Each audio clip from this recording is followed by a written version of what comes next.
This is A Course in Miracles. It is a required course. Only the time you take it is voluntary. Free will does not mean that you can establish the curriculum. It means only that you can elect what you want to take at a given time. The course does not aim at teaching the meaning of love, for that is beyond what can be taught. It does aim, however, at removing the blocks to the awareness of love's presence, which is your natural inheritance. The opposite of love is fear, but what is all-encompassing can have no opposite. This course can therefore be summed up very simply in this way. Nothing real can be threatened. Nothing unreal exists. Herein lies the peace of God.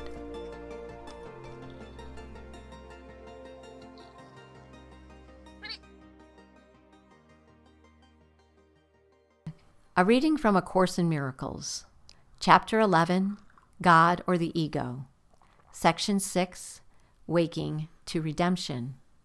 Paragraph 1. It is impossible not to believe what you see, but it is equally impossible to see what you do not believe. Perceptions are built up on the basis of experience, and experience leads to beliefs. It is not until beliefs are fixed that perceptions stabilize. In effect, then, what you believe, you do see.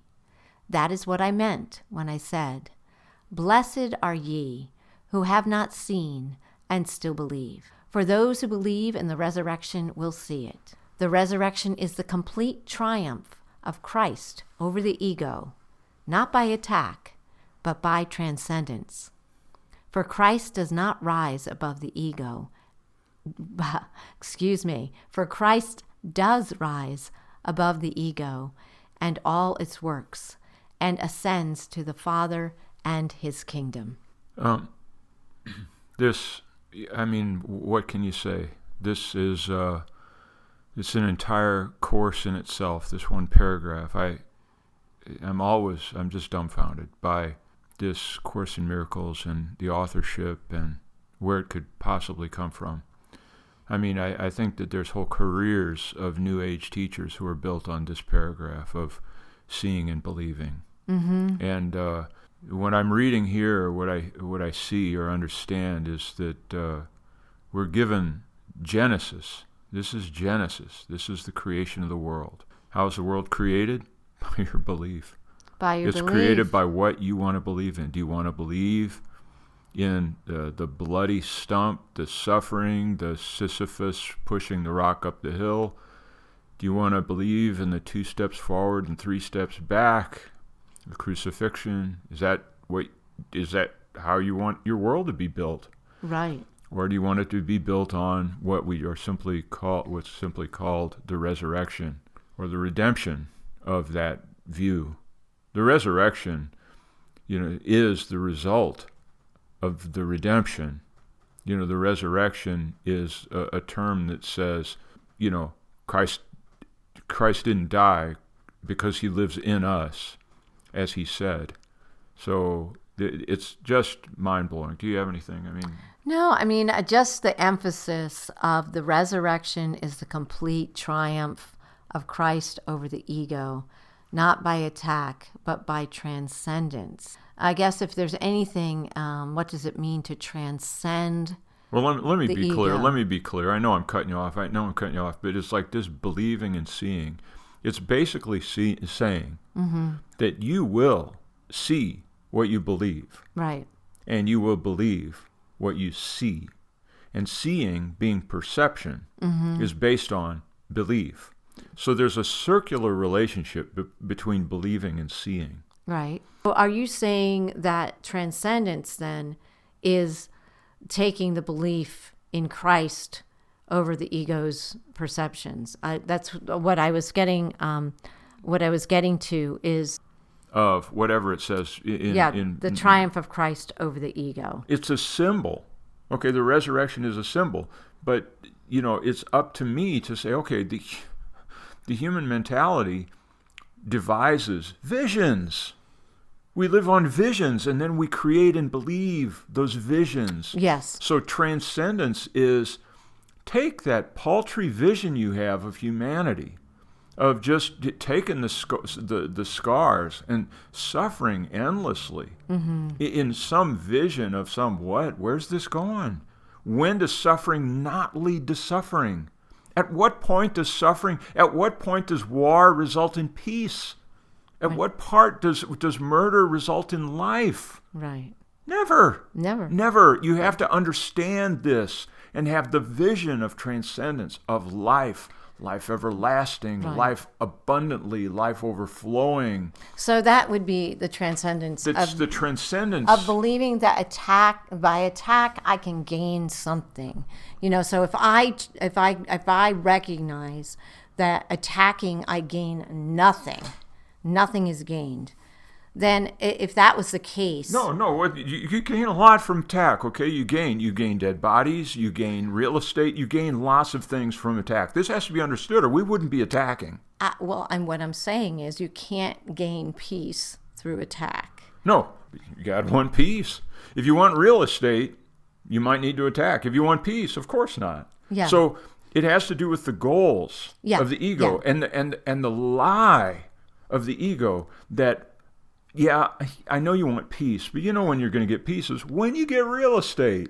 Right. We have to abandon the lie. Yeah, no, I agree. And so this idea of transcendence is a vision. I mean, it's like, I place before you life and death.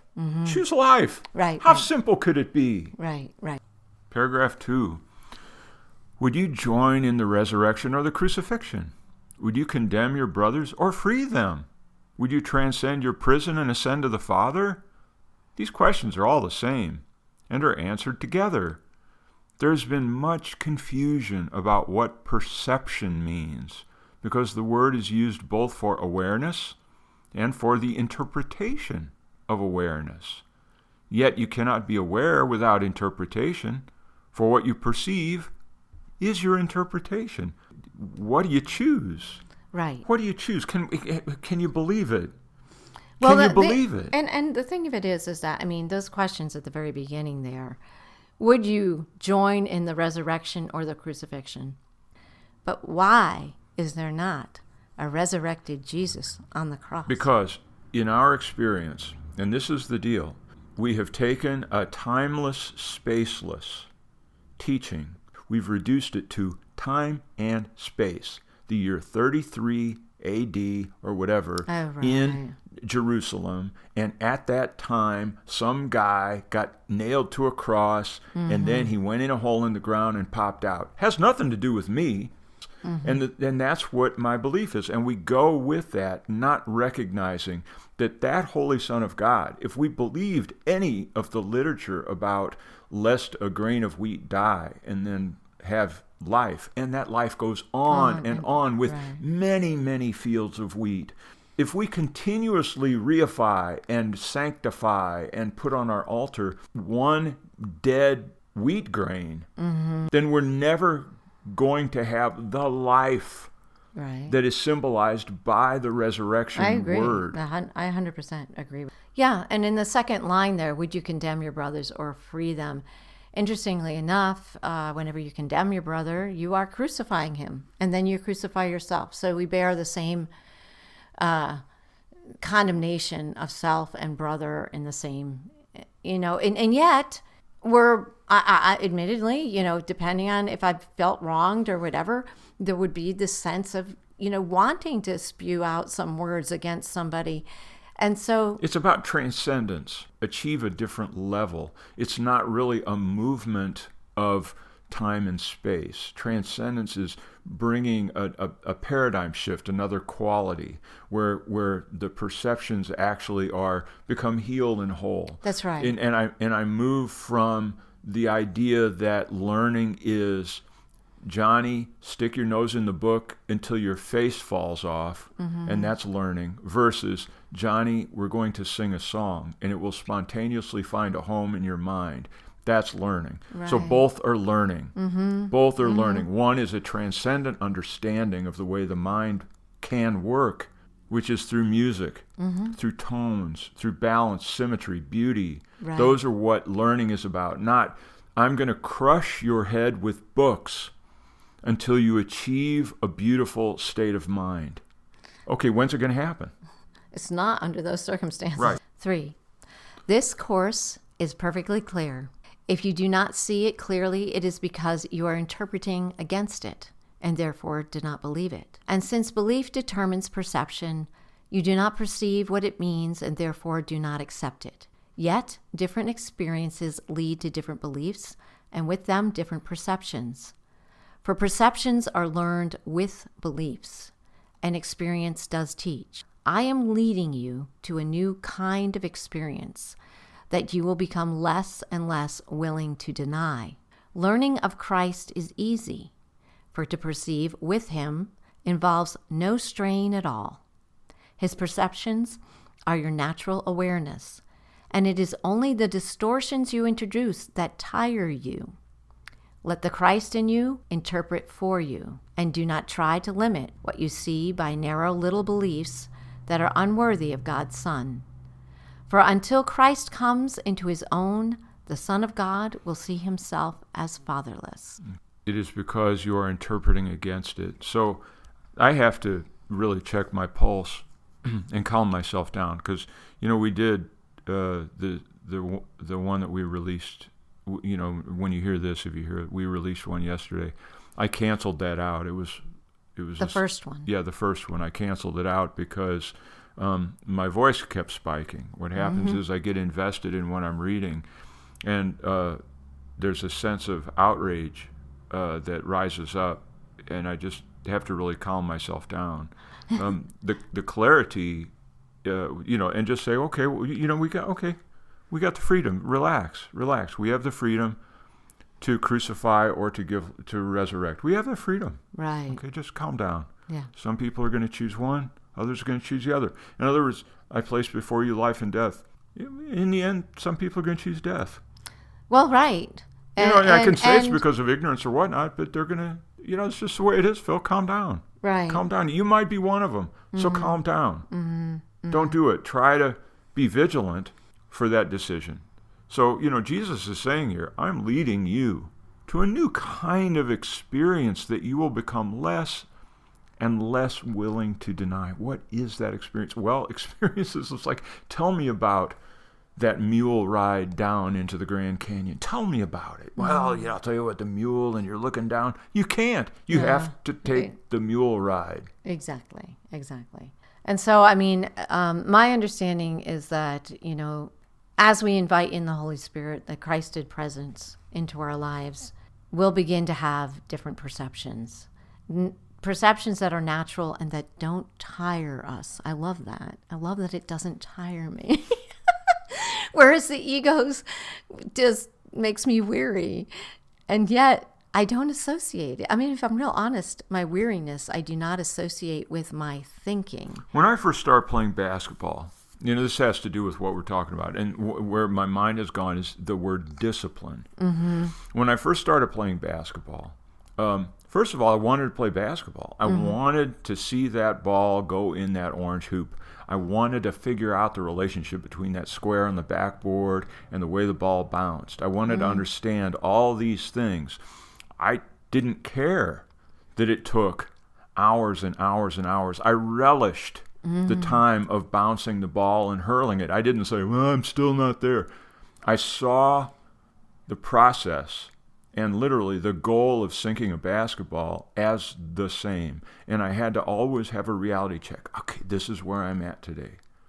And then notice, 1 week it came up and it's like, wow, you are getting better. You are getting better. This is where you were at before. Remember, the ball was always bouncing off. And now you can kind of put it where you want to put it.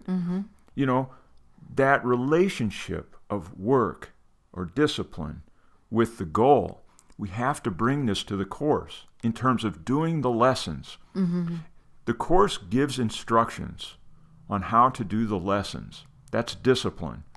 That's also belief. Right. Now, do you do it or not? Well, no. The answer is simple. No. I don't know, and yet the Course gives those instructions. Yeah, I mean, to do it exactly as it says it would take a lot of discipline and, a time. I disagree. I got to shoot you down Okay, as the filthy lies of the ego. Okay. You have Go to right believe ahead. that it has to do with belief in the resurrection as a vision. Do I want that vision? And if I want that vision, it takes some work. And to recognize that developing an affection for the discipline, in other words, keeping it in my mind, hacking my own experience, tricking myself to be able to work the way that the lessons describe. When they're saying, remember this every 5 minutes or whatever, yeah, you can set your timer, you wear your ass out. So it ends up being difficult, cumbersome, very, very difficult. But it's in my intentionality. Well, I agree with that. So yeah, I might, and it says it, man.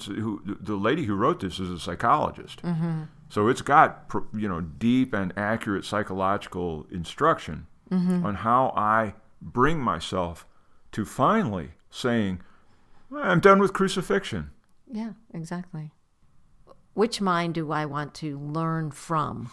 Do I want to learn from the ego's mind where, all things are based on a fear-based program, or do I want to learn from the Christ mind, my true natural mind, which won't weary me? Well, there's a nuance here, and before we move on, I want to just notice this nuance.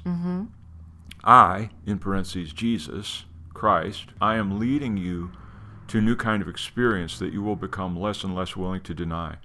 Learning of Christ, He's not conflating Jesus. No. Is not conflating himself with Christ. So that the teaching is of Christ. Yeah, it's a state of Jesus being. Is the leader. Yeah. Jesus is the facilitator. The Yes. Christ is the teacher. Yes. Two different things I know, happening we here. put his name because...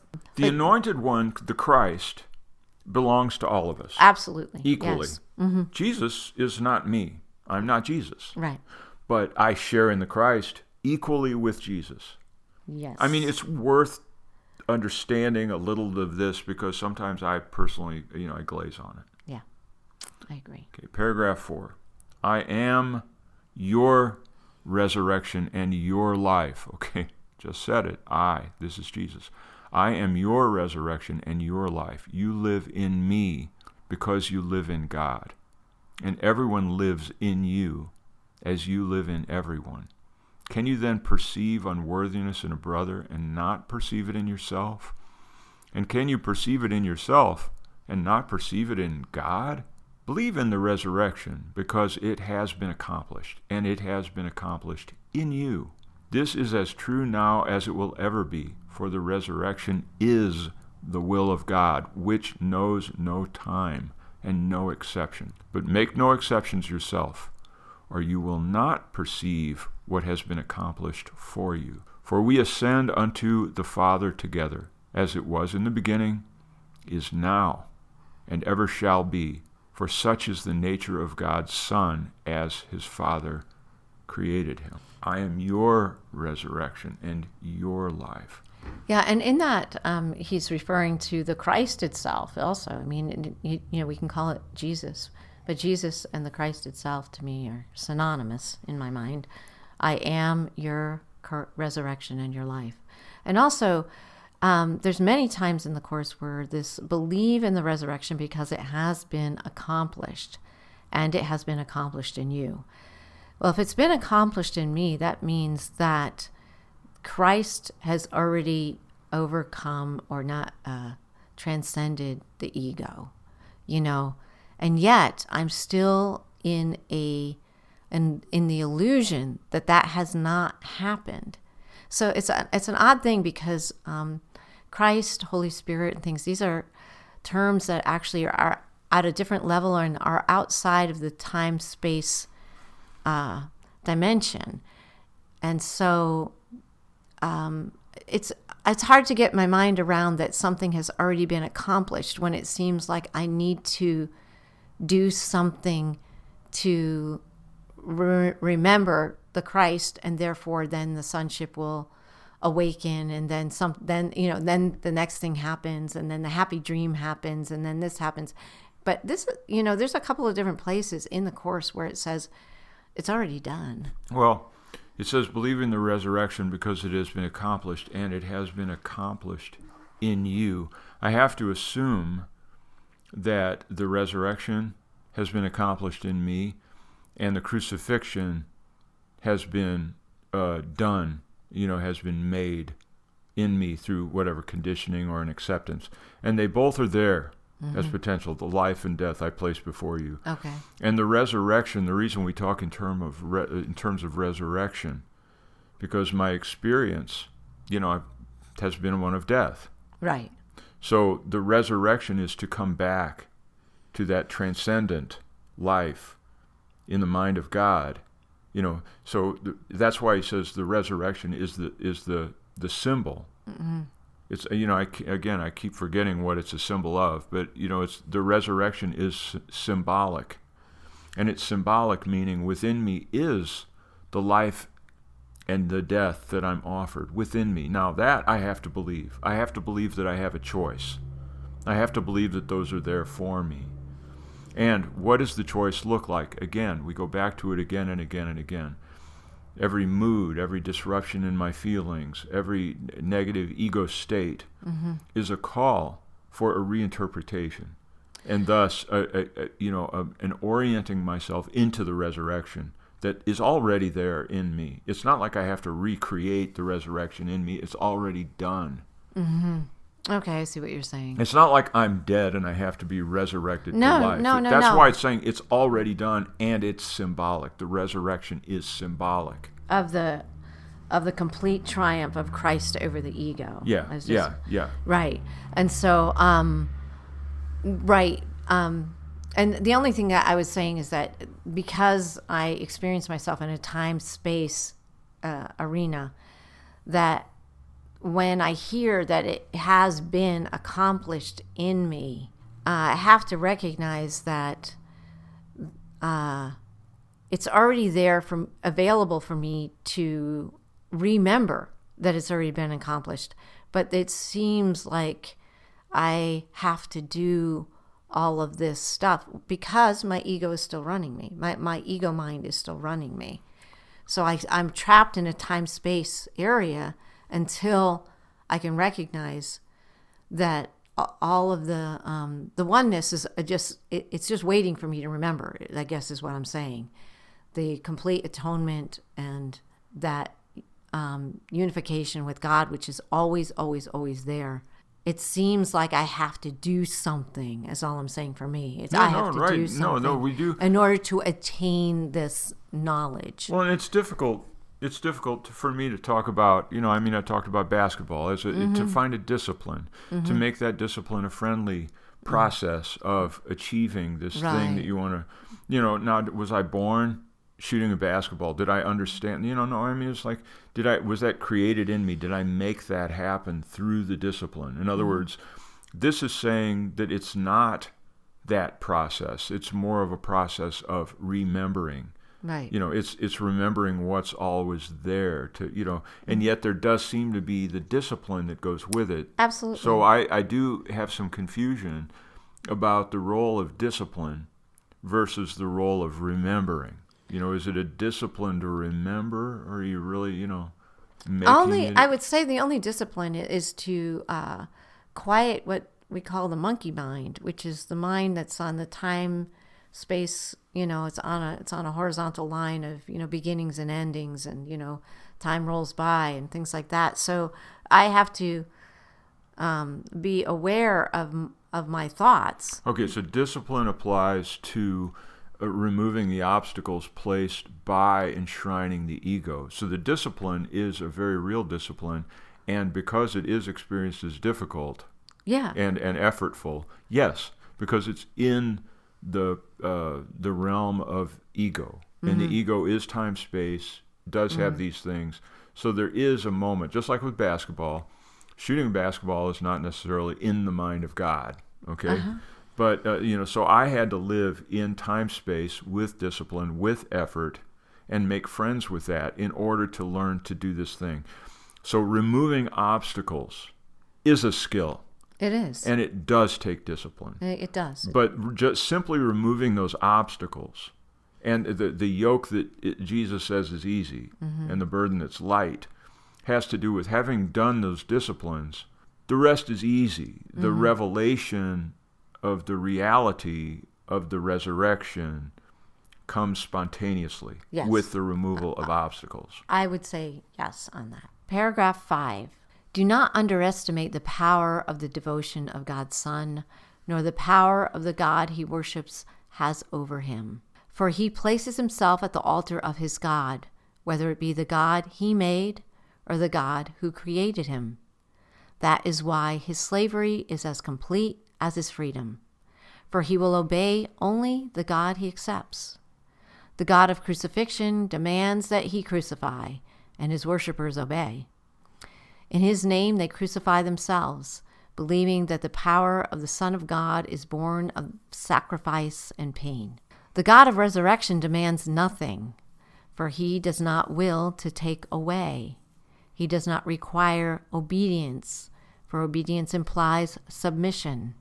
He would only have you learn your will and follow it, not in the spirit of sacrifice and submission, but in the gladness of freedom. Well, that explains a lot. I mean, just in the attitude that you need to take towards, first of all, not allowing me to, live in the world of the crucifixion, which is, condemning my brother and condemning myself and things like that. And that it doesn't require obedience or submission, which, wow, I mean, I would say that church teachings would disagree with that and to a certain bit or whatever. He would only have you learn your will and follow it, not in the spirit of sacrifice and submission, but in the gladness of freedom. Do not underestimate the power of the devotion of God's Son. So the God that we place on an altar, we're going back to awareness. And awareness is something that the ego wants to obfuscate. It wants to confuse us on becoming aware of what we're really up to. Mm-hmm. And so what you're saying there at the end where it says, not in the spirit of sacrifice and submission, but in the gladness of freedom, the ego grabs that phrase and says, if I have to try hard at something, that sacrifice and submission, it's not supposed to be hard, okay? It's not supposed to be difficult. Discipline shouldn't be, it should be glad, and there should be a sense of freedom in it. Well, the thing is, without discipline in time, space, without training the mind as though we are a wild horse, this is a necessary step of spiritual life, to train ourselves as though we're wild animals and have to be trained in. It's the perceptual mechanisms. It's the self that's conditioned to resist the yoke of any kind, and yet we will take on incredible burdens offered by the system, whether it's sitting in a desk 8 hours a day or whatever. We're willing to accept that all day long. That the Course in Miracles asked me to meditate for 5 minutes. Oh man, that's way too much. Yeah. That's way too much. Once an hour. And what do I get for it? What? Resurrection? What do I get? The mind of God? What the hell's that? When I tie myself to the desk, I get perks, I get bennies, I get $25 an hour. Who can argue with that? So you have to start to see, as it said early in this writing, start to see, well, let's look at your perks. Let's look at your bennies. Let's look at $25 an hour. How great is that? Yeah. Pick it apart a little bit. See where that goes. Start to understand the hamster on the wheel. Right. And start to understand the traps and the carrots and the sticks. Understand these things. And that takes discipline. Yeah. And recognizing where are you really internally? I mean, are you always internally somewhat anxious? With deadlines and commitments and, raising kids or whatever it is, are you always just a little bit anxious? Then then that means that our ego is running us. No, the deal is this, though. This is the deal, is that I am willing to take the ministration of tyrannical maniacs. No, I understand that. Every day. Every day. And yet the Course itself, when it says, bring yourself to this every half hour, or bring yourself to this every hour, some part of me goes, I don't know if I can do it. Like it's the lack of discipline, selective lack of discipline. Right. It's selective, and I have to examine the selectivity. I agree. I agree with that. I mean, and they call it willingness. Who are you willing to submit to, to spend your time with, so to speak? So, well, it's what's real for me. And what's real for me is based on perception. If I perceive my paycheck, etc., as more real than so-called spiritual well-being, because really, and the Course has said this in so many places, I enter into the contract with the Course in Miracles, with Jesus, the leader, who's leading me through this teaching. I enter into that contract thinking, this never works. That's really what your attitude. That's the bottom line. Uh-huh. That's the bottom line. Until because you start seeing if a person, results. if a person, what the Course is saying is, it's sabotage. It's intentional sabotage, so I never do see the results. Oh, yeah. So I never do take on the disciplines. I agree. And then, So all I'm saying is, bring it right back around one more year. there has to be a little bit of John of the Cross in this thing, or there has to be a little bit of St. Ignatius Loyola with his militant Jesuit training to whether I adapt it for myself and I say, you know what, Helen, bullshit. There's no way I'm going to do that every half hour. It's crazy. Nobody in their right mind would be able to do this. And be honest. So what can you do every half hour? And do that. Is it to say your just simple mantra, to write it on your wrist? Do something to give lip service to the discipline so that it can take some sort of a root. The reason I'm saying that is because there is no work, there is no process here. It's a matter of what you said, removing the obstacles. And that realm of removing obstacles does take effort. It's not going to happen. It does not happen in the gladness and freedom. The only way that you can gladness and freedom is if you recognize that those efforts are not in a spirit of sacrifice and submission. It's in achieving this freedom. So anyway, I listen. No, let's go on and read some more. So we'll find out. Paragraph 6. Resurrection must compel your allegiance gladly, because it is the symbol of joy. Its whole compelling power lies in the fact that it represents what you want to be. The freedom to leave behind everything that hurts you and humbles you and frightens you cannot be thrust upon you, but it can be offered you through the grace of God. And you can accept it by His grace, for God is gracious to His Son, accepting Him without question as His own. Who then is your own? The Father has given you all that is His, and He Himself is yours with them. Guard them in their resurrection, for otherwise you will not awaken God, safely surrounded by what is yours forever, the sonship. Yeah, it's the person across the street. It's the person I have a judgment of. It's my sore elbow. I mean, the sonship as it comes to me is those are my people that I've been given by God. I belong to God, and all of those sons of God belong to me. And in each of these paragraphs, I mean, are you going to approach it as the unhappy learner? They use that word as well, as the unhappy learner, or the glad learner? That, you're learning something that actually is going to bring you your sense of freedom, which is the true freedom. It's not bound by the egoic mind any longer, which enslaves and keeps us in fear. Is there anything else you want to say about that? Okay, we're going to go ahead then. Paragraph 7. You will not find peace until you have removed the nails from the hands of God's Son and taken the last thorn from His forehead.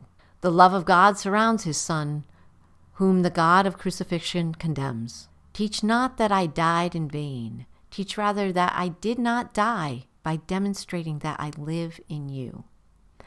For the undoing of the crucifixion of God's Son is the work of the redemption, in which everyone has a part of equal value. God does not judge his guiltless Son. Having given himself to him, how could it be otherwise? So we go through this life like a Jesus, healing, blessing, giving food, breaking bread. We go through this life walking that path with our brothers, not judging them, not condemning them.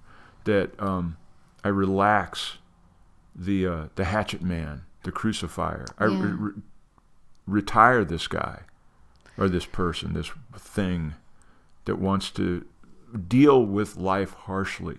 Yeah, and a lot of times our own self-condemnation is almost greater than it has for our brothers and sisters, depending on how you've grown up, of, being a one who internalizes pain and suffering, or one who blames others for pain and suffering, but a lot of us internalize it. And so the removal of the nails from the hands of God's Son and taking the last thorn from his forehead sometimes has to begin with myself first before I recognize that I'm doing it to others. But it can be either way. I have to recognize whenever I condemn someone else, I'm condemning myself, and vice versa. But sometimes if I look at the way I have structured my life and the way things went and everything else, many times I put the blame on myself, and I crucified myself over and over again because of the nature of who I am.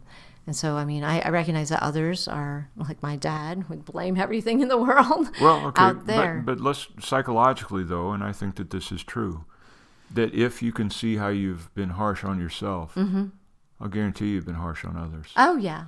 And if I can see anyone who has been harsh on others, in other words, like your dad, you can see that he is very, very harsh on himself. It is absolutely reflexive, and there's no escaping from that basic psychological, spiritual principle, right, that what you dish out, you are getting, no matter what you think about it. So I can take refuge in the idea that I'm, let's say, quote unquote, harder on myself than I am on other people. That's an ego trick. Okay, I see what you're saying. Okay. It's an ego trick. Now, and so it ends up being, so how do I see if I feel that I've been harder on myself? I'm the one that's the giver. The martyr. I'm the martyr in every situation. I have to do a little bit of anthropology, archaeology, sociology, psychology to get at how I have either benefited from that martyrdom, and how I even use that martyrdom as a stick to get my way or to pound others, or the invisible moments where I'm passive aggressive, where I don't even see it. I might consider it good advice or a well-placed word or, common sense. Instead of it's a little zinger. Yeah, but instead it's a zinger. Right. Right. Okay, paragraph 8, you have nailed yourself to a cross and placed a crown of thorns upon your own head. Yet you cannot crucify God's Son, for the will of God cannot die. His Son has been redeemed from his own crucifixion, and you cannot assign to death whom God has given eternal life. The dream of crucifixion still lies heavy on your eyes, but what you see in dreams is not reality. While you perceive the Son of God as crucified, you are asleep. And as long as you believe that you can crucify him, you're only having nightmares. You who are beginning to wake are still aware of dreams and have not yet forgotten them. The forgetting of dreams and the awareness of Christ come with the awakening of others to share your redemption. In other words, we're talking about the transcendence. It's transcendence to the resurrection. And what's the key to the transcendence? The forgetting of dreams and the awareness of Christ, I'm going to say the resurrection, come with the awakening of others. This is the method. You awaken others. And this doesn't mean going to Africa with Bibles. Right. It means receiving the world around me kindly as a loving gesture. Yes, I agree. And that includes all the people in it, to soften my attitude and to see, if I have a spiky personality because of anything, let's say for my personal thing is, people are so dumb, it's like I've got this, that's an obstacle. Drop it, Phil. Yeah. As soon as you hear yourself say people are dumb, they're dumb, and even leaning on Father, forgive them for they know not what they do. Just drop the stupid thing. Just drop it. And start to recognize that dumbness is something you're condemning yourself to. Yeah. That stupidity, that's you. You're making yourself stupid, which is a shame, because you know it's not true. You know it's not true. So it's time to recognize the brilliance and beauty of this, what seems like a dumb world. Yeah.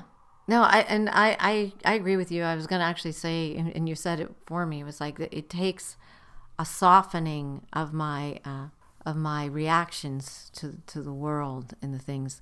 I also recognize that, when I go into a room or a group of people, there is, it's like, I didn't realize before that I have a judgment of each one based on my past experiences with them and things like that. And to remind myself to drop that preconceived idea, because I think I know who and what I'm looking at, but it's only based on my belief. I don't really know these people, intimately or anything else. Krishnamurti says it like this. So, and it has helped to see people, a light in them by me suspending that judgment. I didn't even realize, in all honesty, that I was doing it. It's so sneaky, Well, I mean, it's the modus operandi, and that's what I was going to say. That Krishnamurti says that, when you go out and you see the bird, you're blind. You're seeing nothing. You're seeing a bird. You're seeing something that was told you is a cardinal or is a blue jay. Right. You're not seeing an amazing thing of wings that has these flutters and twitches. You're applying all those to the category of bird, or the category of cardinal, or the category of migration. In other words, we live in these categories to be smart and to have control. When there's a way of perceiving a bird as the Holy Spirit, this thing that descends from the clouds and that flies effortlessly in all these different dimensions, but we're not there. That's why it says the crucifixion still lies heavy on my eyes. Right. In other words, I live in labels. I live in a world where I perceive the heaviness of what's around me. Yeah. And so the transcendence is to somehow, I don't know what, is it to not notice the heaviness? Or is it that's what transcendence is to leave that behind. What is a transcendent experience of anything? Like, okay, take that, what you just talked about with, you go into a group of people, what is the transcendent experience? Well, the transcendent experience is as if I didn't know any of them before, and I'm willing to suspend my labeling and judgments of anyone, and again, be more of they say, you go to heaven, what is it, no one can enter in heaven unless they're like a child. A child, when you watch a child first learning and everything else, it approaches everything with, it touches it, it'll put it in its mouth, it'll do these various things. It doesn't have any labels for any of that. So the idea of me suspending labels helps, because it actually allows me to see each person anew. I also remember... Just for kicks, take one. Just as an experiment. Find one person in there that you have a certain attitude toward. And what would the mechanism of transcendence look like when I have that person in front of me? Or do you want me to do that exercise? You can do it. Okay, let's say I go to the city council meeting, or the Heritage Commission, and I'm going to run into Dwayne. Okay, Dwayne and I have when I was participating, had a running sort of quote unquote friendly antagonism. Right. But it was antagonistic, and it developed over time. Mm-hmm. It was based on what we were built out of, mutual projections, I don't know. So if I said I had a transcendent experience, it would be Dwayne is Dwayne. Mm-hmm. Dwayne isn't confrontational. Dwayne isn't analytical. Dwayne isn't there to rain on my parade. Dwayne isn't there to smash me into a box. Dwayne is only there for one reason, to be Dwayne. Mm-hmm. That's it. Now, all of my problems with all of those things I named is because I want Dwayne to be other than Dwayne. And he's simply that. That's what he is. Mm-hmm. And if I know that he is being himself, and I'm being myself, I can have a loving appreciation, for real, a loving appreciation of the meeting of diversity and the meaning of diverse opinions and diverse people coming together to achieve something called progress or mutual understanding. Mm-hmm. That's how it worked, or that's how it did work with me, and how it worked with me with my ex-wife, and how it works with me with other people, is to say, they are being themselves. Well, I am being myself. There's that, and then there's also, recognizing this is truly my brother. He is, he's projecting to me the things that I'm not aware of about myself, and also that the light in me is the same light in him. If I'm beginning to become aware of the light in myself, I begin to see the light in others. There's something about that I don't find certain actions or the way a person looks or anything else as offensive. Somehow, as you said, a softening of the gaze. So if I'm not labeling ahead of time before I go somewhere and I'm going to be in a group, then I have a softened gaze, and I can just see that there is another light in the room who's pretending to be something they're not. And so I'm pretending to be something I'm not, and they're pretending to be something I'm not. But really, the eternal self is the same.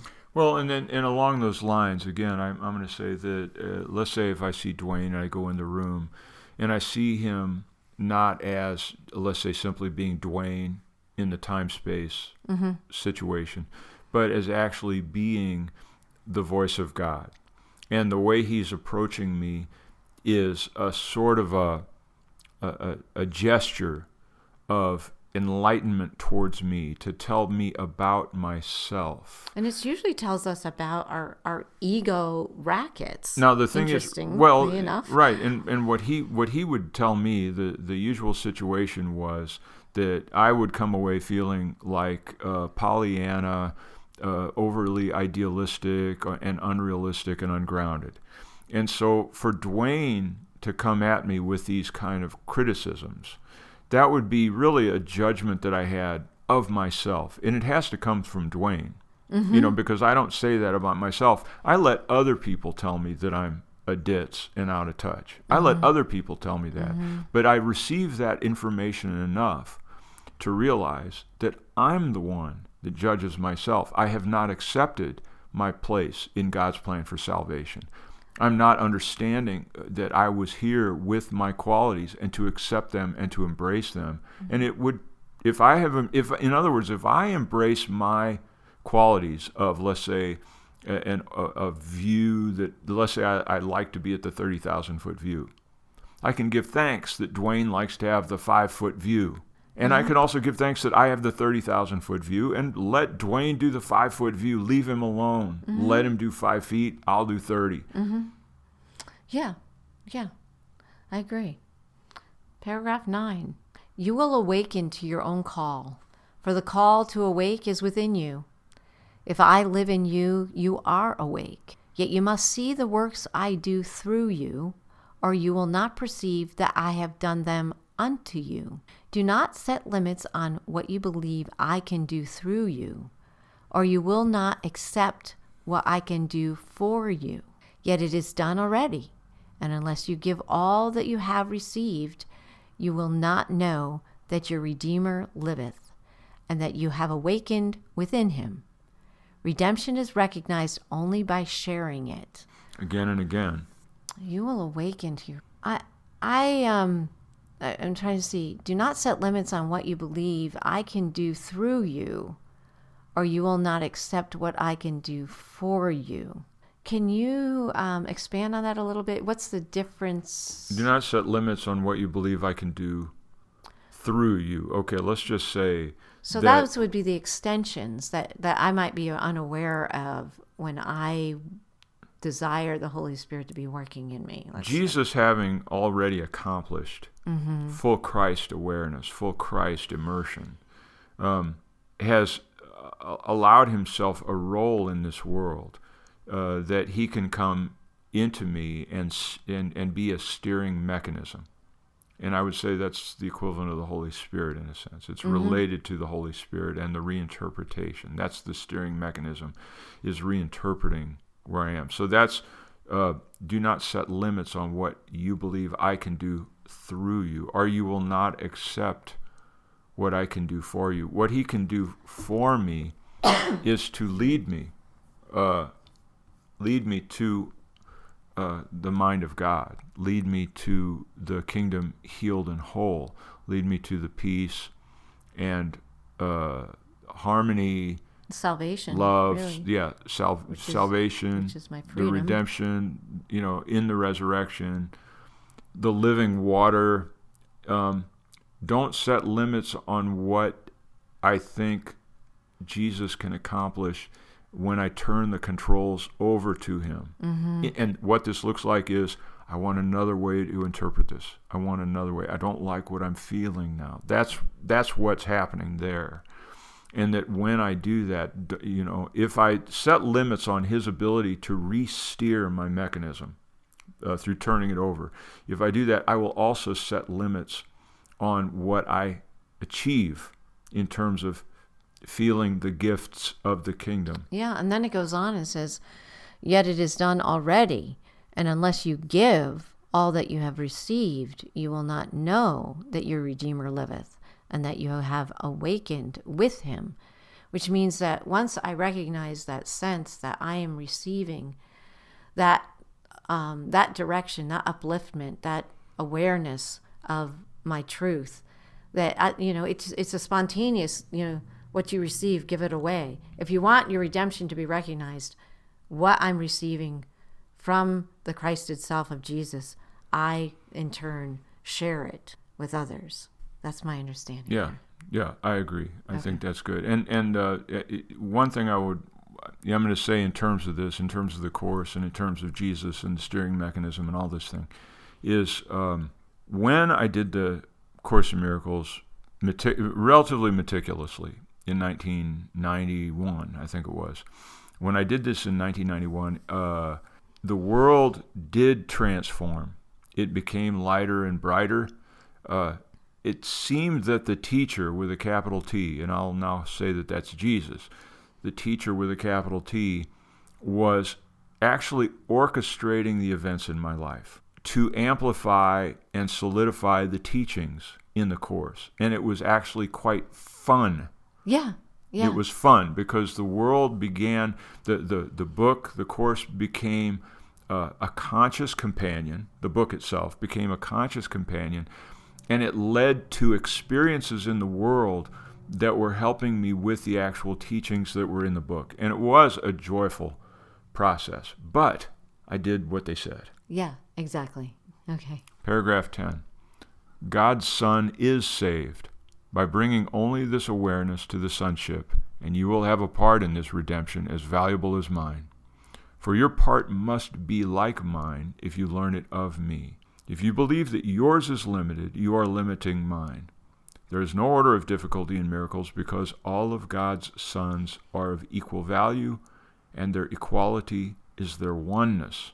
The whole power of God is in every part of him, and nothing contradictory to his will is either great or small. What does not exist has no size and no measure. To God all things are possible, and to Christ it is given to be like the Father. So is it possible then, as a closing note, because this is wow, I don't know, I'm getting this every time. This section of this chapter is so packed with practical information and teachings.